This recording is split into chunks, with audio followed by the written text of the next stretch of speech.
So for today's video day guys, since wa tay lingaw karong hapon na guys, natay kalingawan guys. So kaya dili naman makita iyang mata atong alutan iyang bangs.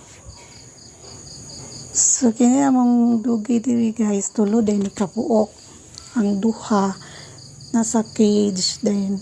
Kay mo man ni ang pinakapalangga kay sa tanan, so man siya ang naa diri sa sulod, si Botchoy.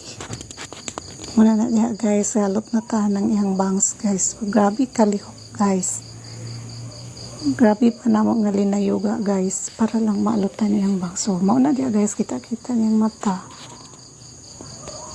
Giutruhan pa din natong alot guys kay napahak guys, kalihok.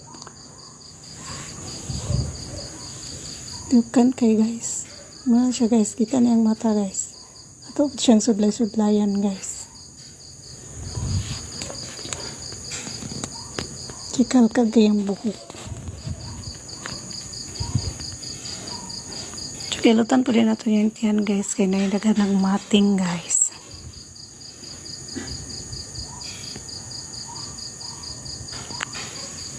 Sumaw lang na